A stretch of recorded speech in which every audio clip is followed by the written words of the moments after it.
Hi, everyone. Hello. Happy Tuesday.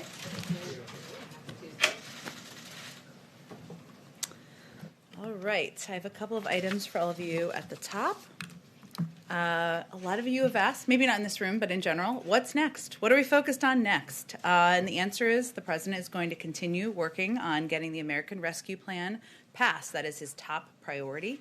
He is traveling to Wisconsin later this evening, as you know, to have a conversation, engage with the American people about his plans to get the pandemic under control, to put people back to work, and Congress is continuing to do their job over the course of the coming weeks. We're looking forward to making progress. There's also news out this morning about a foreclosure moratorium extension. Some of you may have seen. The COVID crisis has triggered a housing affordability crisis with more than 10 million homeowners behind on mortgage payments, and communities of color at even greater risk of eviction and foreclosure. Today, the administration is taking another step to bring urgent action, relief to the American families struggling to keep a roof over their heads. This is something the president talked about on day one. We talked about on day one, but today the Departments of Housing and Urban Development, Veterans Affairs, and Agriculture announced they will extend and expand the foreclosure relief programs, building on the steps President Biden spoke about a couple of weeks ago. These critical protections were due to expire in March, but as part of today's announcement, the foreclosure moratorium and the mortgage forbearance enrollment window will be extended through June 30th. The administration will also provide up to 6 months of additional mortgage payments to forbearance for borrowers who entered forbearance on or before June 30th, 2020. These actions will bring needed relief to most of the 2.7 million homeowners currently in forbearance and extend forbearance options for nearly 11 million homeowners with government-backed mortgages across the country. It's critical, it remains critical, that Congress pass the American Rescue Plan to deliver more aid to struggling homeowners. As we speak, or maybe a little earlier, depending on when the call wrapped, Jeff Zients had a regular call with a number of governors, our COVID response coordinator, of course, providing them with key updates on our pandemic response, as well as hearing from them about the work they're doing on the ground. As a part of that call, he announced that we're increasing the vaccine supply to 13.5 million doses per week that will go out to states. This is a 57% increase from the amount states received when the president was inaugurated. So since then, obviously, we have announced a couple of increases over the course of time. We're also announcing that we're doubling the supply to our pharmacy program. When we announced that, we said it would be building over time. So today's announcement amounts to 2 million doses going to local pharmacies this week, and this program will expand access in neighborhoods across the country so that people can call and make an appointment and get their shot conveniently and quickly. Eventually, as supply increases, more than 40,000 pharmacy locations nationwide will be providing COVID-19 vaccines through this program. This is a critical part of our plan. Second to last item. Second to last, but certainly not least, we opened healthcare.gov as planned and as we had announced for a special enrollment period until May 15th to provide all Americans the opportunity to sign up for health insurance. They can go to healthcare.gov. Nearly 9 million Americans are eligible for free or subsidized health insurance. Finally, as you know, a brutal Arctic mass impacted the central United States this weekend, bringing freezing rain, sleet, and snow from Texas to the mid-Atlantic. On Saturday night, Texas Governor Greg Abbott requested a federal emergency declaration due to the severe weather storm. Homeland Security Advisor Dr. Liz Sherwood Randall called Governor Abbott on Sunday to let him know that the president had immediately granted his request to help meet the state's mass care and shelter needs. Yesterday, Liz additionally called the other governors in the storm's path on behalf of the president, including Governor Ivey of Alabama, Governor John Bel Edwards of Louisiana, Governor Laura Kelly of Kansas, Governor Reeves of Mississippi, and Governor Kevin Stitt of Oklahoma. She expressed the president's strong commitment to ensuring that the federal government proactively does everything it can to support state and local officials in preparing for and responding to the events that impact our citizens. We will, of course, continue to monitor the storm's updates in the days ahead. With that, Steve, go ahead. First, Jen, the president's schedule didn't have a whole lot of official events before he leaves this afternoon. Can you give us a sense of what he's been doing today? And then, does he plan to reach out to those specific governors from those affected states, Governor Abbott and others who have been affected by the storm? I expect, so let me take the second one first. The president has been kept abreast, as I noted, of the events and been provided updates, regular updates on the storm and the progress, and of course, the emergency declaration. I don't have any calls to read out, but I expect he will be involved personally, and if we have calls that he's making himself, we will provide that information to all of you. In terms of what he's spending his day doing, he's continuing to have meetings with his policy teams and experts about his plans to bring relief to the American people and public, and he's remained focused on that today behind the scenes before he travels to Wisconsin for a town hall later this evening. And just on the vaccine announcement, is there any discussion of this winter weather affecting the vaccine distribution, and what steps is the federal government taking to ensure that there's no spoilage of those vaccines, which have to be kept in those very cold temperatures during shipping and rain delays? You're right that we monitor, obviously, weather, Mother Nature, and the weather can sometimes impact and requires contingency planning, which is something our team is quite focused on. Our COVID-19 response team is also in close touch with state and local governments across the country. We're monitoring the situation in Texas very closely. Obviously, FEMA is running point on a number of the operational pieces, but while I don't have an update now, it's something we're very mindful of, and we contingency plan to ensure people are getting the doses they need at an appropriate timeline.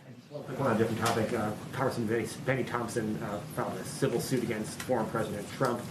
Part of what we expect to be a slew of civil suits against the former president and others involved in the January 6th insurrection. Does President Biden have any response to that, and does he support efforts like that to use the civil courts to hold President Trump accountable?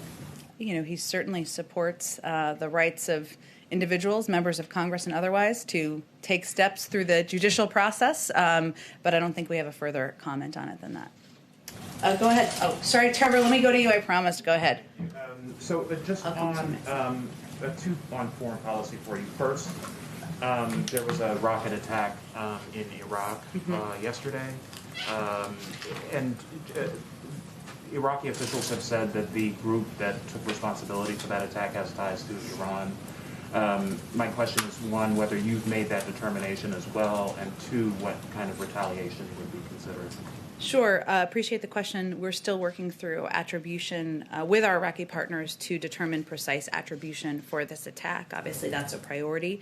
I will convey that we are outraged by last night's rocket attack in the Iraqi Kurdistan region. Initial reports indicate that the attacks killed one civilian contractor and injured several members of the coalition, including one American service member and several American contractors, and we offer our condolences to the loved ones of the civilian contractor killed. The Iraqi people have certainly suffered for far too long from this kind of violence and violation of their sovereignty. I will also note, and I think the State Department provided this update, but just for all of you, Secretary Blinken has reached out to the Kurdistan Regional Government Prime Minister Barzani, and Secretary Austin is speaking with his counterpart to offer assistance with the investigation and to help hold accountable those responsible for this attack, but we have not determined attribution at this point. And do you expect that there would be retaliation once that declaration is made? Well, as always, the President of the United States and the administration reserves the right to respond in the time and the manner of our choosing, but we'll wait for the attribution to be concluded first before we take any additional steps or obviously have any additional announcements. I will convey to you that obviously diplomacy is a priority with this administration and something that is front and center to our engagement with our global partners around the world. And certainly these calls are evidence of that, but that will always be a part of our strategy as well. And to the point of diplomacy, one thing that Germany has asked for is some relief as far as the Nord Stream 2 pipeline, and I'm just curious if you have an update on that, whether Biden will consider waiving the ability to do sanctions on companies related to that. Well, our position on Nord Stream 2 has been very clear, and it remains unchanged. President Biden has made clear that Nord Stream 2 is a bad deal. It's a bad deal because it divides Europe, it exposes Ukraine and Central Europe to Russian manipulation, and because it goes against Europe's own stated energy and security goals.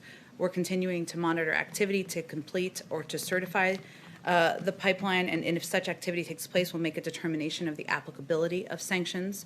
Importantly, sanctions are only one of among many important tools to ensure energy security, and we, of course, will do this all in partnership with our allies and partners, but our position has not changed on the deal. Go ahead. The president is changing gears this week, obviously looking beyond the Hill to get out and sell this plan to the American people. Is this a sign that he recognizes that he's not likely to get Republicans in Washington on board? He certainly wouldn't agree with that. I would say that the president's view of the package, well, one, I would say first, the president has not shifting gears. He has been focused every single day, even as others have not, which is understandable, on engaging with partners, stakeholders, people who agree with him, people who don't agree with him, on getting this package through. This is an opportunity, as you noted, to go out and have a conversation with the people of Wisconsin, people who agree with him, people who disagree with him. But if you look at the polls, they are very consistent. The vast majority of the American people like what they see in this package. And that should be an indication, or should be noted by members of Congress as they consider whether they're going to vote for it or not. So is he hoping then that these visits will help build pressure on members of Congress? No, his objective is really to make sure he is engaging directly with the people who are impacted by the pandemic, who are impacted by the economic downturn, who are worried about whether they're going to get a shot, who don't know where to get information, who are worried about whether they're going to be able to put food on the table. That's the focus of this trip. Obviously, Republicans in Congress will have to make their own choice about whether they support the final package. It's still working its way through Congress, but the vast majority of the public supports it, including the vast majority of most members' constituents, so it's really a question for them. And on another topic, would the president sign legislation to create a commission to investigate the January 6th attack? Well, I saw an announcement, I believe it was yesterday, if I'm remembering correctly, by Speaker Pelosi, or some comments, I should say. It's, of course, Congress's decision to form this commission, as we've talked about a bit in here, but it's certainly one the president would support. And President Biden has made clear his views on the tragic events of January 6th, including where responsibility for them lies. He backs efforts to shed additional light on the facts to ensure something like that never happens again. In addition to the recently announced desire to put together a commission or form a commission, we'll continue to work with Congress to identify measures that the federal government can take going forward to prevent violence we saw on January 6th. And as you know, probably, Mary, there's a number of hearings that are upcoming in the coming weeks, and we'll be cooperative with those, of course. What would you hope to learn through a commission? Because obviously we saw a very thorough airing of the events last week. Well, again, I don't think the tenets of the commission have been formed. That's up to Congress to do. We have a role to play in the federal government, of course, with ongoing investigations out of the Department of Justice, but he supports efforts to move forward with it, the desire to have one, certainly understanding and knowing how much the events on the 6th impacted members sitting on the Hill. Go ahead. Jen, thank you. The president, yourself, have frequently cited what you describe as the failures or the shortcomings of the Trump administration as it relates to their response to COVID. We're now nearly a month into this administration. Does the Biden administration now own the coronavirus response? Well, certainly the President of the United States owns the response to the COVID pandemic. That's why he is focused on it every single day. However, it's important for the American people to know what we inherited when the president came into office. And what he inherited was not enough supply, not enough vaccinators, not enough places for vaccinations to happen. Communities had been left to fend for themselves. And so that's what he's been focused on and working on. But certainly, if he were standing here, he would say that's why it's the issue he wakes up every morning and is focused on, because addressing it is what's on the minds of the American people. And he's the president. It's his responsibility to focus on it. Let me ask you, if I can, I want to bounce around a little bit back to the impeachment trial that just wrapped up. You guys posted a statement late on Saturday where he said the final vote, though it didn't lead to a conviction, the substance of the charge the president said is not in dispute. Even those opposed to the conviction, he cited Mitch McConnell, believed that Donald Trump was guilty of a disgraceful dereliction of duty, practically and morally responsible for provoking the violence unleashed on the Capitol. So if he wasn't convicted through an impeachment trial via Congress, via the Senate, how should a president who commits acts that President Biden says are not in dispute be punished? Well, I think obviously there was a process that worked its way through the Senate. That's why we put out a statement on Saturday evening. Does he support criminal prosecution? That will be up to the Department of Justice to determine. We're doing something new here, and there's going to be an independent Justice Department to determine what any path forward and any investigation would look like. Absent this president's actions, though, do you think, does something like this, does it seem, I mean, Mitch McConnell left that door open to criminal prosecution. Would actions like this, do they meet the bar for criminal prosecution? I am not going to speculate on criminal prosecution from the White House podium. The president is committed to having an independent Justice Department that will make their own decisions about the path forward. Let me ask you a last question on the candidates. Housekeeping around here. TJ Ducklow, as we know, is no longer working for this White House. He was suspended for a week after comments that he made to a female journalist. The president, as you know, on Inauguration Day said, if you're ever working with me and I hear you treat another with disrespect, talk down to someone, I promise you I will fire you on the spot. No ifs, ands, or buts.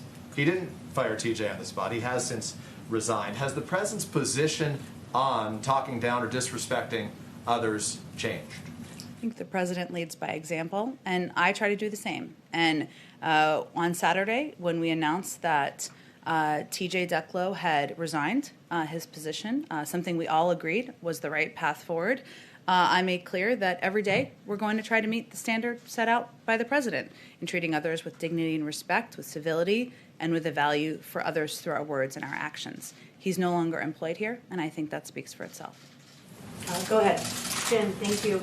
As you prepare to put out an immigration plan as soon as the end of this week, can you give us a little more information on the timing? And also, when it comes to the Dreamers, can you give us any specifics on whether a potential pathway to citizenship will be part of the plan for that particular group?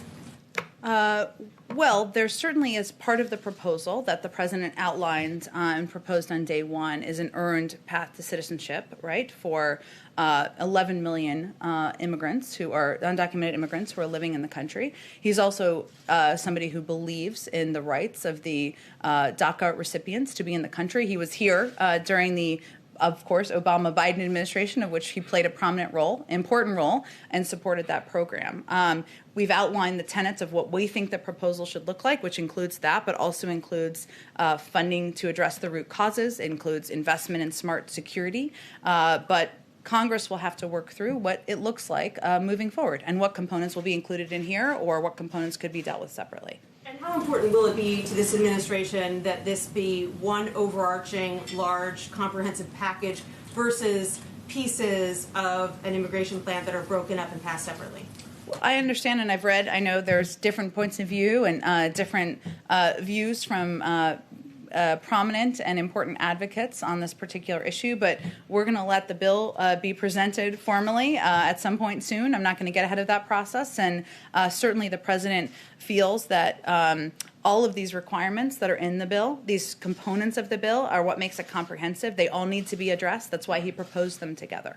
And does the president plan to rescind these Trump-era restrictions on immigration and work visas that have dramatically limited immigration? They're set to expire at the end of March. Will he let those expire naturally, or will he rescind them before that? Let me talk to our Department of Homeland Security. It's likely a conversation that would happen in coordination with them. Obviously, the president's view is that the approach of the prior administration was immoral, but also ineffective in terms of addressing the many challenges of an outdated immigration system. But I don't have an update on those particular requirements. Just a question on Afghanistan. Has the administration decided whether to further troop withdrawals below 2,500? And if the decision hasn't been made yet, when do you expect one?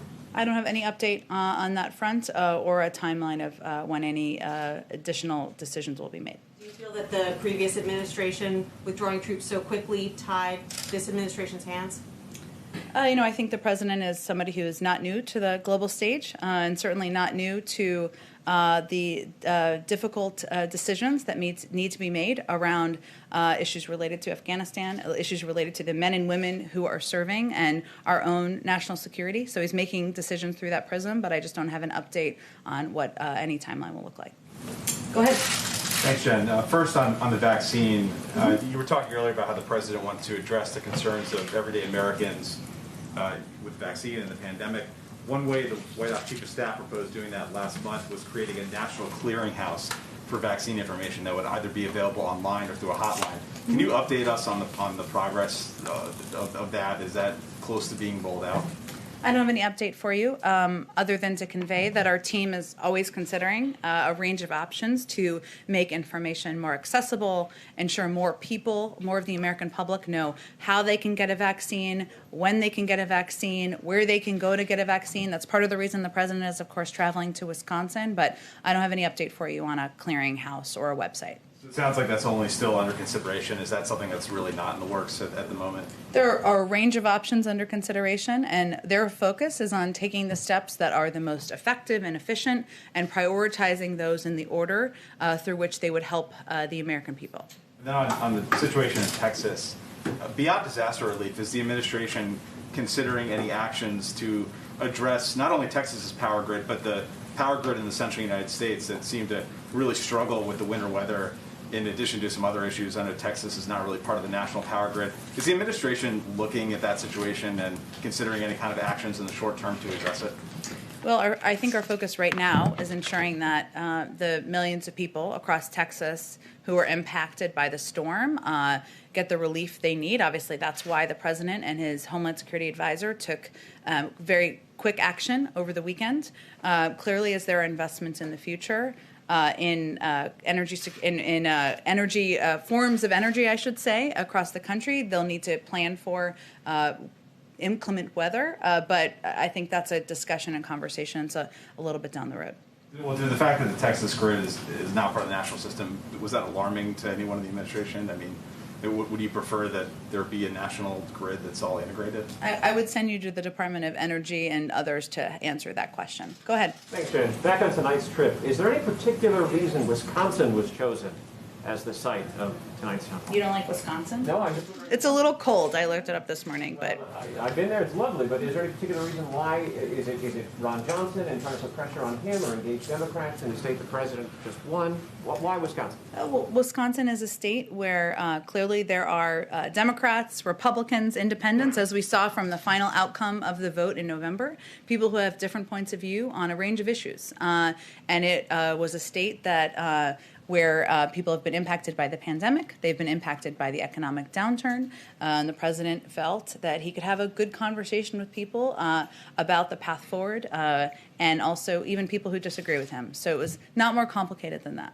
I want to ask you about the president's ambitions in terms of getting Congress to pass gun control measures. Mm-hmm. In a statement you issued over the weekend, the president said the time for action is now. You're asking Congress to do a lot of things now. What is your timetable for action on what the president calls common sense measures, and what's the realistic hope that you have that they'll pass both houses? Well, we haven't proposed a package at this point, so it's hard for me to make a prediction about its likelihood of passing. But I will say that the president is somebody throughout his career who has advocated for smart gun safety measures.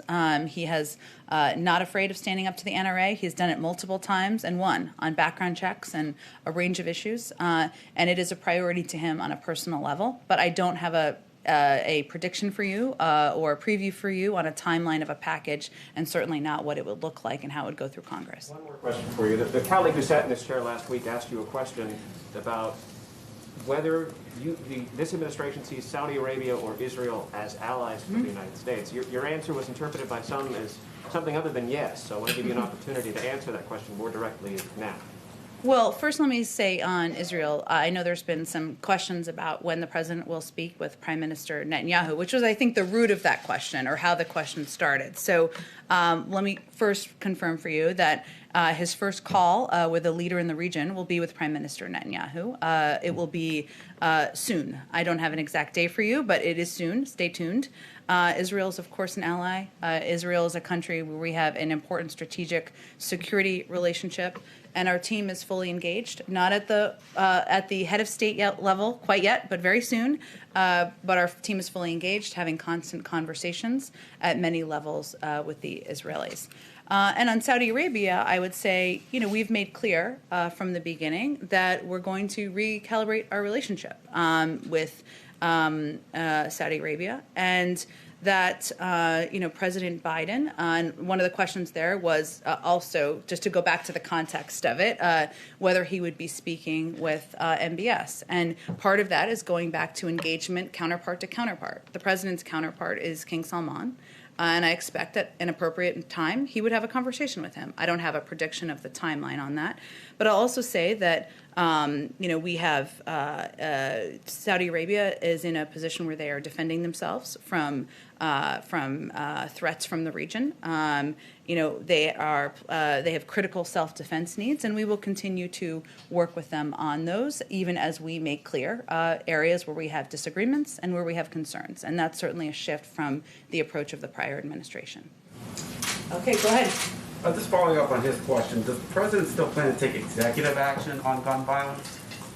The president has a range of actions at his disposal. I think you were asking, Steve, about a legislative package, which I know, but he hasn't ruled out either of those options, of course, but I don't have anything to announce for you in terms of what the next steps would look like. If I could just follow up on Texas, is there anything else the White House can do to administer immediate relief to the residents of Texas right now?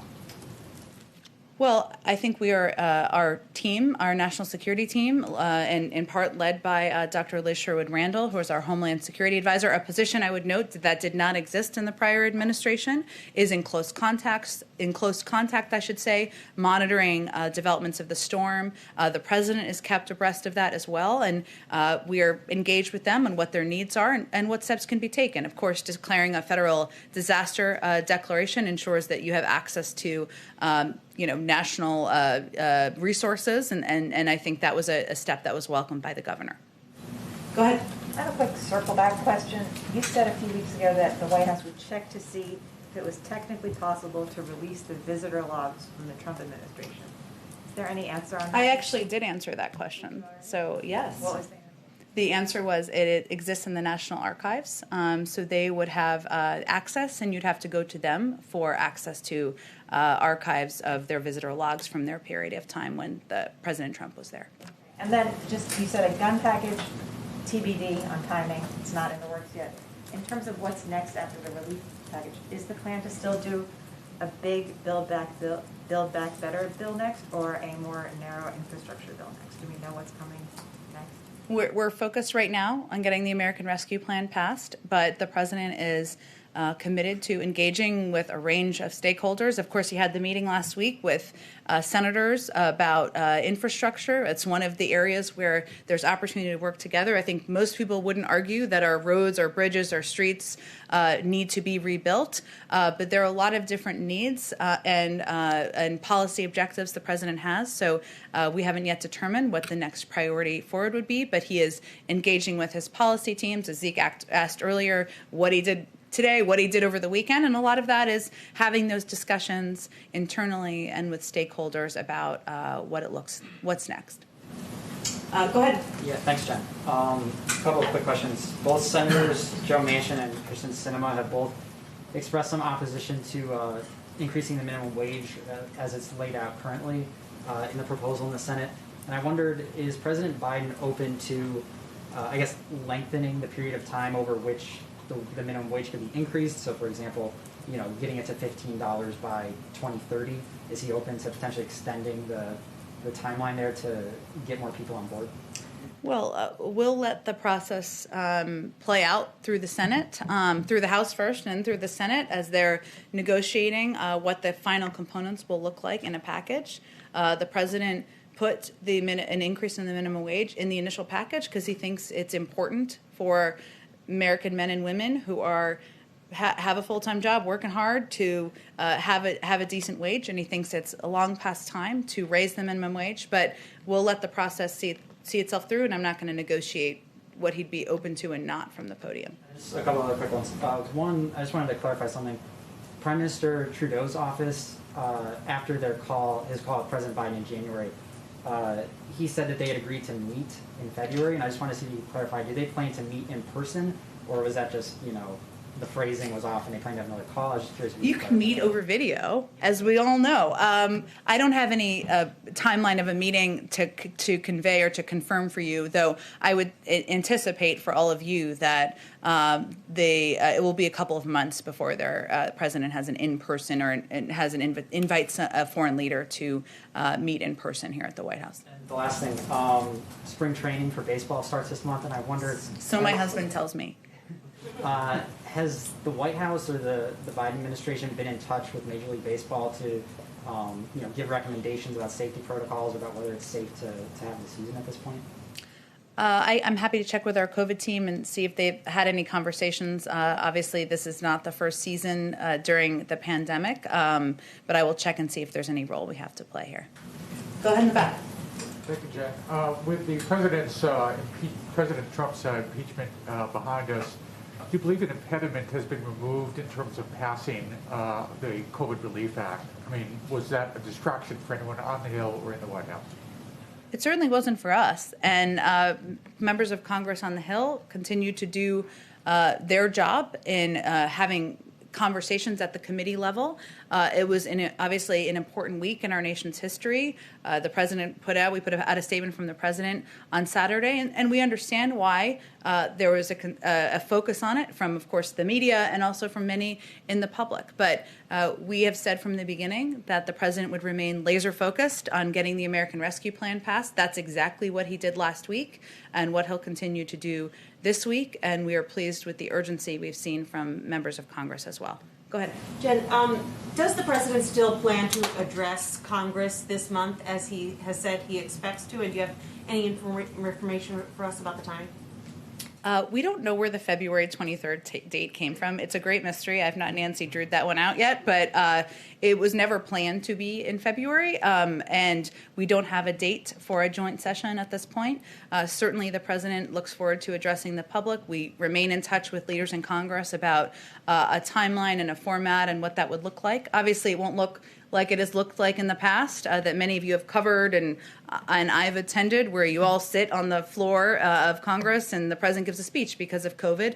But we're not behind any timeline because that date was never accurate. And then one more on immigration. There's a federal judge in Texas who could soon decide the fate of the DACA program for Dreamers. If he moves to kill that program before Congress addresses the issue, what is the administration prepared to do to shield this population from deportation?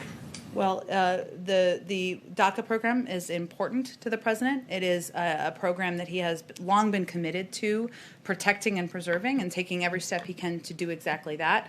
I'm not going to get ahead of a judge's ruling in Texas, but we will certainly watch closely, and if there's more to say after that, we will share it. Go ahead. Jen, Mitch McConnell said on the Republican opposition to COVID relief, he said this is going to help unify their party. He said, I don't think many Republicans are going to be up for many things that are coming out of this administration. You remember what Mitch McConnell said in 2010 about the Obama administration then. He said the single most important thing we want to achieve is for President Obama to be a one-term president. So I guess my question is, what lessons were learned from then? And given McConnell doesn't see any political incentive to work with Democrats, can you work with someone who isn't motivated to work with you? Well, the president has known Senator McConnell for some time, and he's spoken with him a number of times, and he's certainly hopeful that they can find a way to work together and addressing the challenges facing the American people. But I don't know if it's about lessons for us as much as, the country's looking... Well, here's the thing, though. The country is looking for action. I mean, the country is looking for progress, for solutions on COVID, on the economy. The package that the president has proposed has the support of almost 3/4 of the public in most polls. So I'm not sure what numbers Senator McConnell is looking at, but the American people have been clear what they're looking for. And if they make a decision, Republicans in Congress, Senator McConnell, to vote against the will of their constituents, I would suggest you ask them why that's smart politically for them to do. Go ahead in the back. Good afternoon. Owen Jensen, EWTN, Global Catholic Network. So, regarding the American Rescue Plan, groups like pro-life groups, including the Susan B. Anthony list, very concerned that millions of U.S. taxpayer dollars will go to the abortion industry in violation of the Hyde Amendment. We know where President Biden stands on the Hyde Amendment, but that being said, can this administration right now guarantee, if the American Rescue Plan is passed, that no taxpayer dollars will go to the abortion industry? Which component of the American Rescue Plan are you referring to? I'll pull it up right here. A $50 million funding increase for the Title X program, $750 million for global health activities, and billions in funding for community health centers without applying the Hyde Amendment. Well, the president's view on the Hyde Amendment is well known, as you have stated in your question. He also believes that community health centers are a key part of addressing the pandemic, of ensuring that people in communities have access to vaccines, have access to treatment and information about making sure they're healthy and their loved ones are healthy. So that remains a priority to the president. He's shared his view on the Hyde Amendment. I don't think I have anything new for you. To follow up on that, can he guarantee Americans who don't want their tax dollars, pro-life Americans who don't want their tax dollars, funding abortion, can the administration guarantee those tax dollars won't go to abortion? I think, Owen, as I've just noted, 3/4 of the public supports the components of the package, wants to see the pandemic get under control, wants to see people put back to work, vaccines and arms. So I think that answers your question. Okay, we're going to move on. Go ahead in the back. In a couple of days, the president will address the Munich Security Conference. And I think one point the Europeans would like to better understand it, what he means with foreign policy for the middle class. Does it mean to uphold Donald Trump's tariffs, like in the case of aluminum from the UAE? The Biden administration used the same reasoning as the Trump administration. I can assure you that this president is not looking to the last presidency as the model for his foreign policy moving forward. President Biden has been working in the global arena for decades, and what he means by foreign policy for the middle class is ensuring that our team working on economic issues, our team working on national security issues, our teams thinking about how policies impact the American people are talking, and that we make decisions and make policies through that prism. We are certainly reviewing a range of tariffs that have been put in place by the past administration. I don't have any updates on that for you, but what the president is speaking to is the importance of contemplating, integrating our domestic and national security teams and the policy making and the process that they go through, and his view that we are stronger globally if we take care of our house here at home. So that is part of his objective as well. Go ahead. Great, thanks, Jen. When President Biden and Governor Andrew Cuomo met last week, did they speak about the delayed release of data on the COVID-19 deaths in nursing home in New York?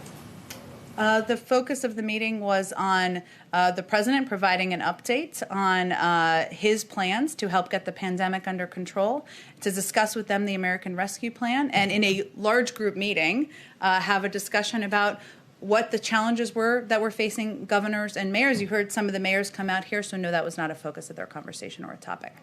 Another quick question. A lot of people, including Dr. Fauci, have said they felt side effects from the COVID vaccine. Did the president or vice president feel any side effects? I don't think I have any updates on that for you. They got their second vaccine several weeks ago, and they did that in public. But I can check if there's more of an update from any side effects weeks ago. And as the prep cooler, I have a question from a colleague. Sure, go ahead. Okay, thanks. This question is from Thomas Burr with News Nation. The president is flying to Michigan to tour the Pfizer plant and see the COVID vaccine. What is the administration doing now, almost a month into office, to increase vaccine availability, and how many White House staffers have been vaccinated? We provided an update maybe a week ago or so, and our focus is on being as transparent as possible with our efforts to vaccinate senior staff and other staff who are on the White House complex. We have a limited footprint as well here because every staffer is tested on a daily basis as well. I think we said the objective was to have hundreds vaccinated by the end of February. I can double check if that's the latest update on that particular front. What was your what was your other question? And then what is the administration doing now to increase vaccine availability? To the American public? Yes, now almost a month into the administration. Well, we're taking a couple of steps. One is we're increasing supply. Obviously, the president took the step of purchasing enough vaccines to ensure we have vaccines available to vaccinate every American by the end of July. We've also increased by 57% the vaccine supply that's going out to states. We've also taken steps to increase the number of vaccinators we have, people who can actually put those shots in arms. So that includes deploying members of the National Guard, taking steps including ensuring that retired nurses and doctors can be a part of the vaccination crew, that is vaccinator crew, I should say, that is putting shots in arms. So we've increased the number of vaccinators, and we've also increased the number of vaccination sites, partly by putting a plan in place to have several hundred community health centers where vaccinations can be distributed, working with states on mass vaccination centers, working with pharmacies, as I announced earlier in the briefing, I should say, to get vaccines in the hands of pharmacies, which 90% of the public lives within 5 miles of a pharmacy. So there are a number of steps, but our focus has been on those three components: increasing supply, vaccines, increasing vaccinators, the people who can put those vaccines in arms, and increasing vaccination locations so people know where to go. Go ahead. Sorry, just wanted a quick follow-up on the president's appearance before a joint session of Congress. In his primetime address last month in January, reading from prepared remarks, he said, "Next month, in my first appearance before a joint session, I will lay out my Build Back Better plan." So it feels like he did say it was going to be in February. Well, what I was referring to is there was reporting on February 23rd, and I don't know where that date came from, which has never been inaccurate. So it was the February 23rd wasn't just an inaccurate date. No one's fault. It just was, and it created some confusion. So I was just trying to clarify it. Obviously, the president looks forward to speaking to a joint session. We just don't have a date yet for when that will be, and obviously it will look different because of COVID and because we want to be safe and project that safety and our responsibility of projecting that to the American public. There's no specific reason it was potentially delayed from what the president himself thought last month. There's not, and he conveyed, he is looking forward to providing more details on a jobs package and, next steps in his agenda, and he still is looking forward to doing that, and we just don't have a date yet to announce for all of you. Thank you, everybody. Have a good day. Thank you.